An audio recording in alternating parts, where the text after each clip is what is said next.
My daughter spent $11,000 on a wedding, and I wasn't invited.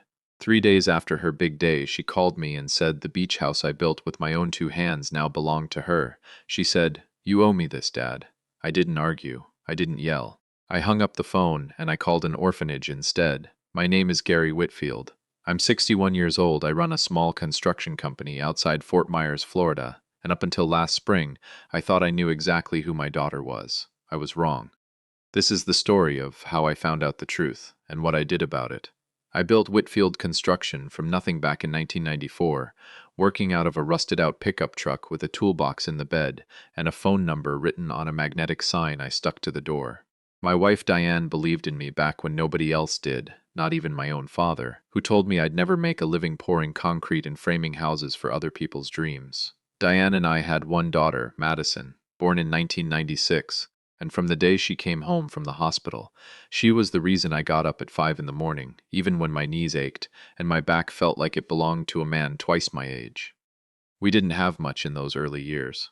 We lived in a rented duplex in Cape Coral with a window unit that barely worked, and a car that stalled at every other red light. But I promised myself, and I promised Diane, that one day we'd have something real, something that would outlast us, something Madison could point to and say, "My father built that with his own hands."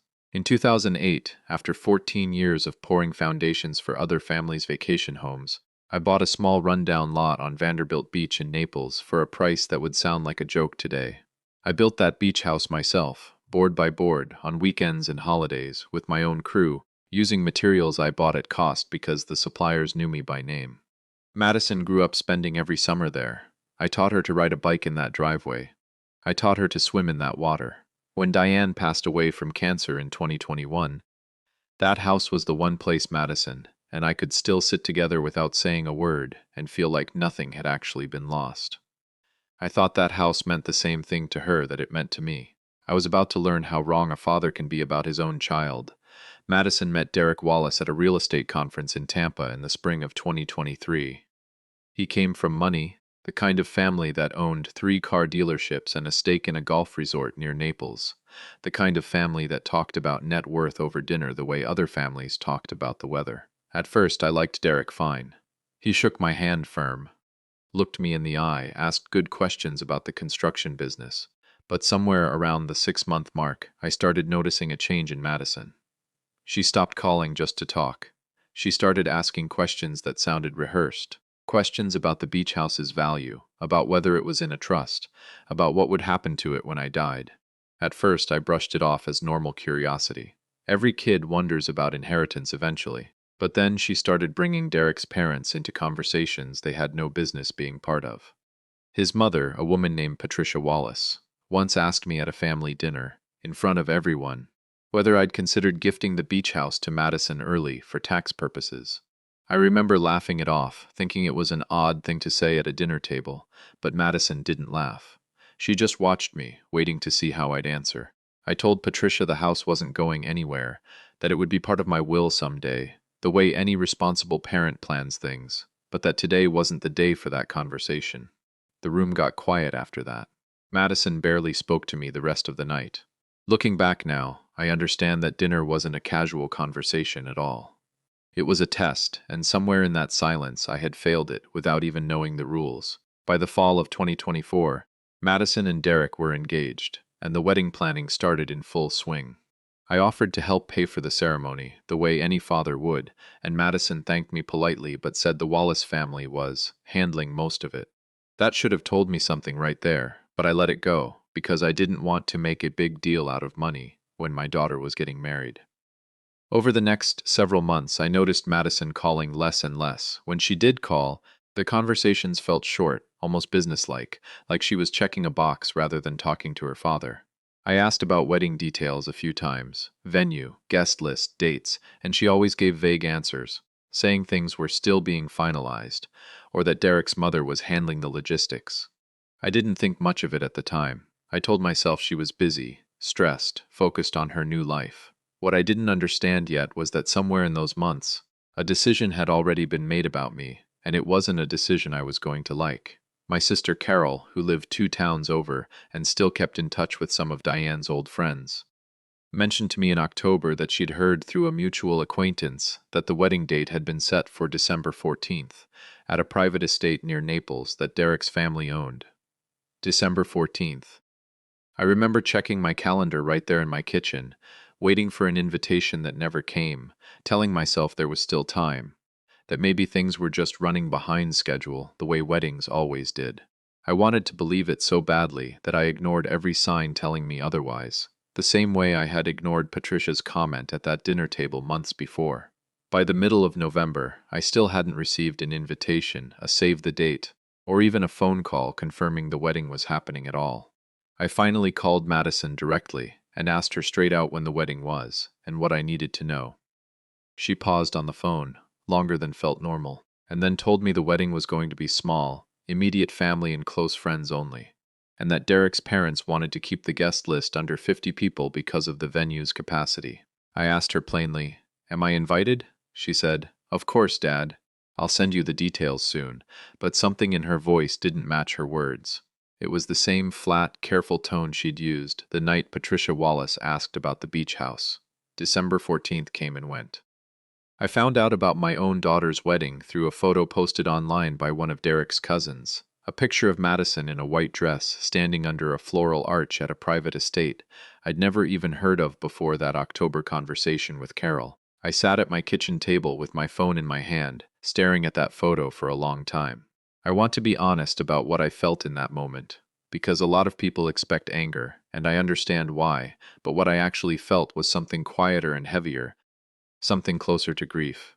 I had built a beach house with my own hands, so my daughter would always have a place that felt like home, and she hadn't even thought I was worth the seat at her wedding. I didn't call her that night. I didn't text her either. I just sat there in my kitchen, in the house Diane and I had raised her in, and I let the silence tell me everything I needed to know about where I stood in my own daughter's life. 3 days after that wedding photo showed up online, on a Tuesday afternoon, my phone rang, and it was Madison. Part of me hoped she was calling to explain, to apologize, maybe even to admit she'd made a mistake leaving me off the guest list. Instead, her voice came through bright and casual, like nothing at all had happened between us. "Hey Dad, so Derek and I have been talking, and we think it makes the most sense for you to just go ahead and put the beach house in my name now, instead of waiting for the will." I sat there holding the phone, waiting for her to say she was joking, but she kept talking, laying out a plan she and Derek had clearly discussed in detail. Something about avoiding estate taxes, something about Derek's family attorney already drawing up paperwork, something about how she and Derek wanted to use the house as collateral for a new development project his family was starting near Bonita Springs. I asked her, gently at first, why this was coming up now, 3 days after a wedding I hadn't even been invited to. There was a pause, and then she said the words I will remember for the rest of my life. "Dad, you owe me this. I'm your only daughter. This is basically mine, anyway." Not a question, not a request. A statement delivered the same flat, rehearsed way she'd delivered every answer about the wedding for the last 2 months. I asked her if she understood how that sounded, given everything. She said, "Don't make this weird, Dad. Just have your lawyer call Derek's dad's lawyer this week." Then she said she had to go. She had a showing to get to, and the line went dead before I could say another word. I sat at that kitchen table for almost an hour after Madison hung up on me, the phone still warm in my hand, staring at the wall where Diane used to hang Madison's school photos every single year without fail. I thought about the concrete I'd poured with my own hands on that beach lot back in 2008, about the splinters I'd pulled out of my palms building that deck, about teaching a 6-year-old Madison to ride a bike in that driveway, while Diane filmed it on an old camcorder we still had somewhere in a box. I thought about the wedding I hadn't been invited to, about the photo of my daughter in white under a floral arch I'd never seen in person, and about the phrase she'd used on the phone. "You owe me this," like the house wasn't something I'd built board by board over 20 years, but a debt I'd somehow been avoiding paying. I want to be clear about something because I think it matters. I didn't feel rage in that moment, not the hot kind people expect in stories like this. What I felt was something colder and clearer, a kind of understanding settling into my chest like concrete setting overnight. Madison hadn't left me off the guest list by accident. She hadn't called about the house by accident either.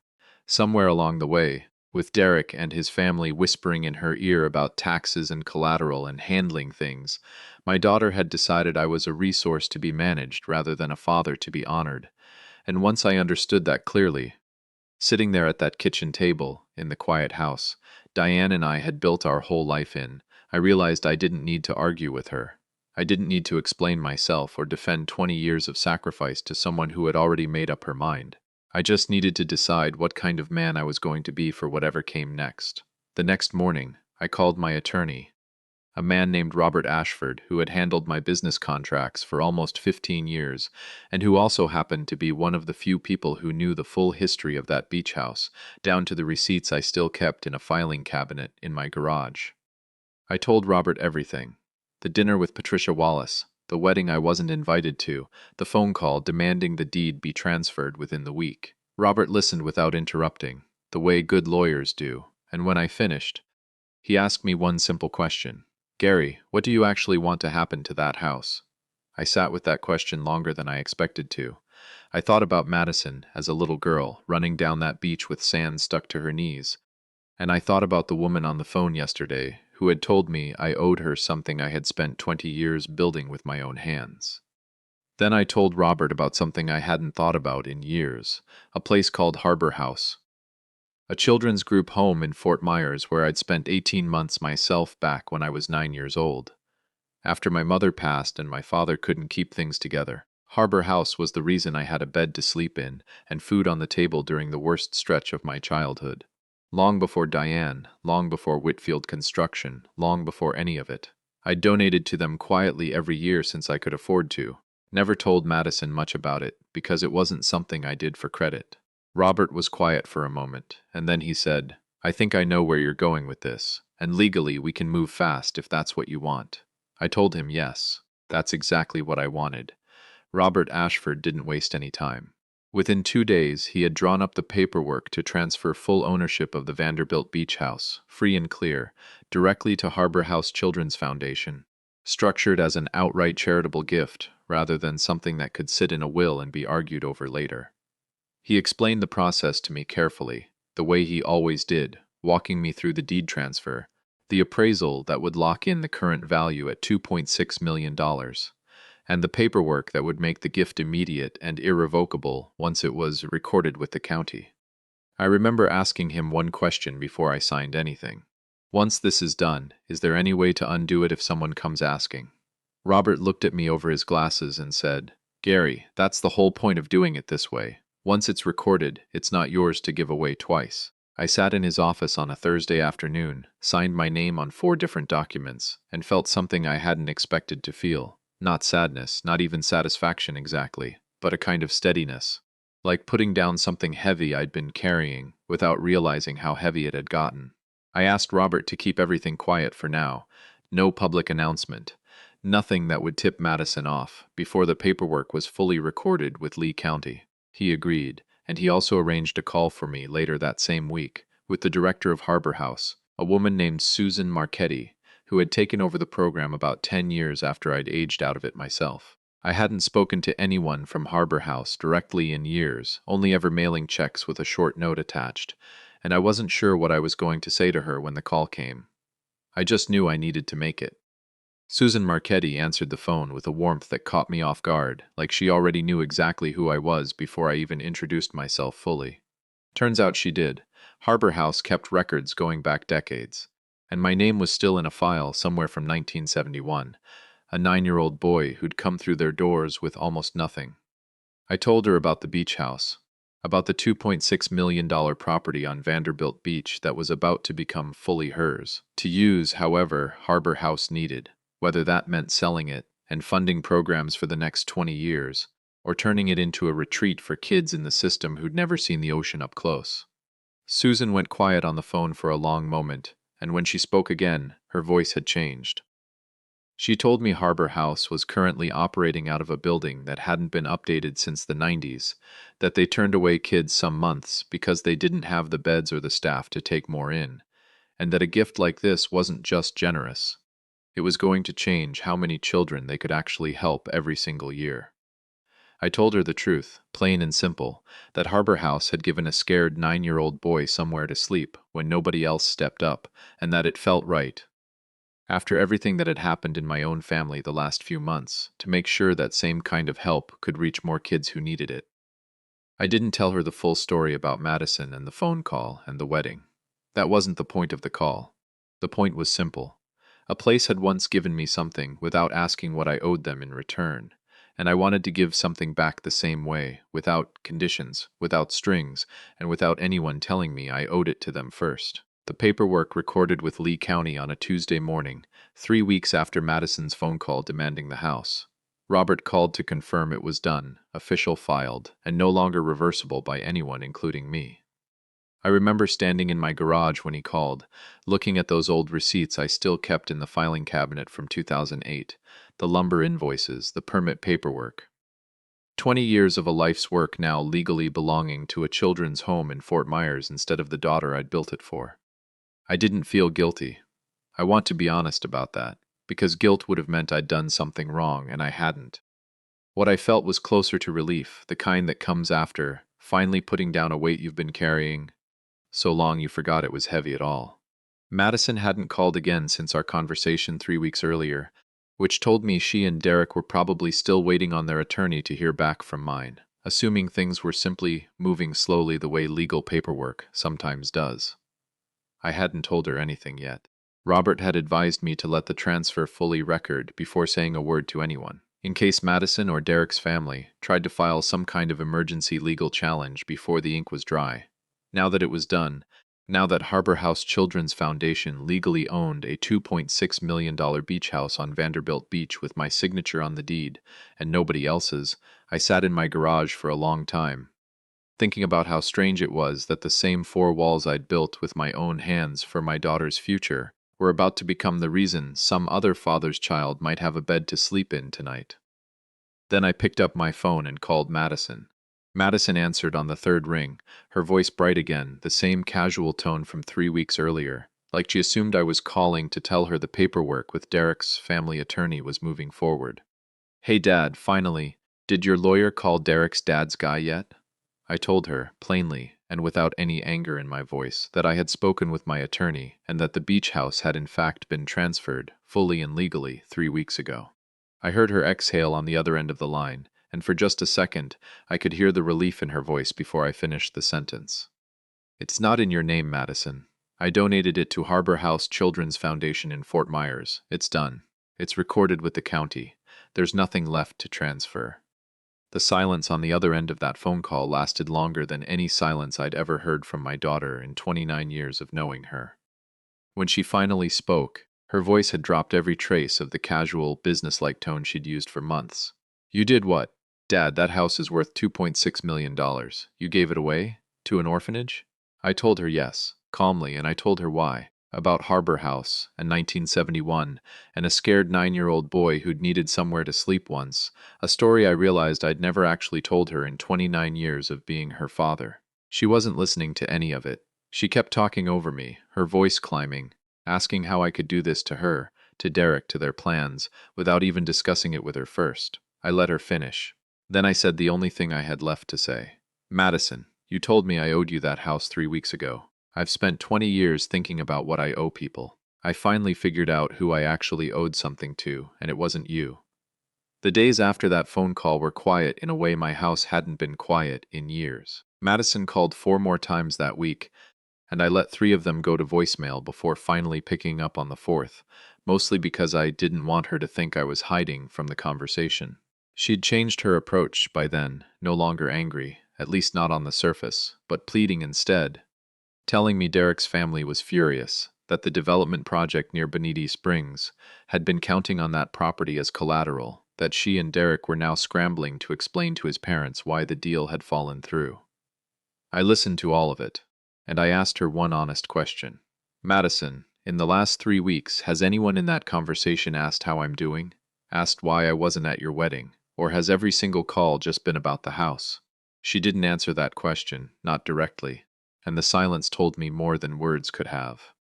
My sister Carol called me a few days later, having heard through the same channels that always seemed to carry news in that family faster than any phone call could, that Derek's parents were reportedly reconsidering the wedding gift arrangement they'd made with Madison.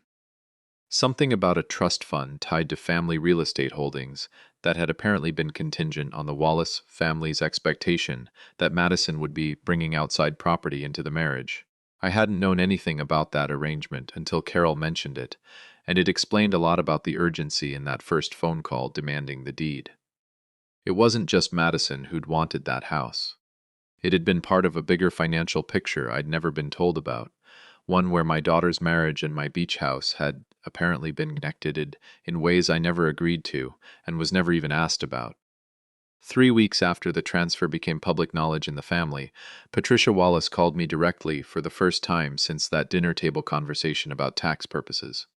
Her tone was different now, careful, almost formal, nothing like the confident woman who'd once asked me to gift my house to my daughter in front of a table full of relatives. She asked if there was any way the donation could be reversed or restructured, suggesting maybe Harbor House would accept a comparable cash equivalent instead, so the property itself could still go to Madison and Derek. I told her, as politely as I could manage, that the gift was legally recorded, permanent, and that Harbor House Children's Foundation now owned that property the same way I once owned it, outright and without conditions. I also told her that even if there had been a way to undo it, I wouldn't have, because nothing about the last 3 months had made me feel like handing that house to Madison was still the right decision. Patricia went quiet for a moment, and then she said something I hadn't expected, an apology, of sorts, for the dinner table comment about tax purposes, admitting it probably hadn't been her place to bring it up in front of everyone. I appreciated her saying it, but it didn't change anything at that point. The house was gone, recorded, filed, done. What struck me most about that phone call wasn't Patricia's apology. It was learning, piece by piece through that conversation, just how much planning had gone into getting that beach house out of my name, and into Madison's before the wedding even happened. Plans that had apparently been discussed at length between Madison and the Wallace family long before anyone thought to include me in a single one of those conversations, or in the wedding itself. It's been almost 8 months now since that phone call in my kitchen, and Madison and I still talk, though not the way we used to before any of this happened. She calls sometimes on Sundays, shorter conversations than they once were, careful ones, like she's still figuring out exactly where we stand with each other. I don't hold the wedding against her the way I might have a year ago, not because it doesn't still sting somewhere quiet in my chest, but because I've realized holding on to that particular hurt wasn't going to change a single thing about what already happened. What I do hold on to is the fact that when it mattered, when a real decision had to get made about what kind of father I was going to be, I didn't make it out of anger. I made it out of clarity. Susan Marchetti called me in the spring to let me know Harbor House had officially opened the Vanderbilt Beach property as a seasonal retreat for kids in the foster system, kids who'd never seen the ocean, some of them kids who'd never had a bedroom of their own for more than a few months at a time. She sent me photos of a group of them standing on that same beach where I once taught Madison to ride a bike. Their faces lit up in a way that reminded me exactly why that house had mattered to me in the first place. It wasn't really about the wood or the concrete or the $2.6 million appraisal. It was about what a place like that could mean to a kid who needed it. Derek's development deal near Bonita Springs reportedly fell apart entirely, a few months after Patricia's phone call, though I only know that secondhand through Carol, the way most family news finds its way to me these days. People ask me sometimes if I regret how things turned out, if I wish I'd handled that phone call from Madison differently, maybe found some middle ground where everyone walked away happy. I don't regret it. Not for a single day, because the truth is, there wasn't a version of that conversation where everyone walked away happy. Somebody was always going to be disappointed. The moment my daughter told me I owed her a house I'd spent 20 years building with my own hands. 3 days after deciding I wasn't worth a seat at her wedding, I chose who that disappointment belonged to, and I chose it with a clear head, not a bitter one. I still run Whitfield Construction, still get up most mornings before the sun, though my knees complain about it a lot more than they used to. I visit Harbor House every few months now, not just to write a check anymore, but to actually sit with Susan Marchetti and hear how the kids are doing, how the beach house is being used, whether the plumbing's holding up the way I built it to. Madison and I are working on something, slowly, carefully, not back to what we were before, because I'm not sure that version of us actually existed the way I thought it did, but something honest at least, built on fewer assumptions and a lot more conversations we probably should have had years ago. I think about Harbor House sometimes, about a scared 9-year-old boy who once needed somewhere to sleep, and about how that same 9-year-old boy grew up to build a beach house with his own two hands, thinking he was building it for his daughter's future. Turns out he was building it for exactly the right family all along. He just didn't know it yet.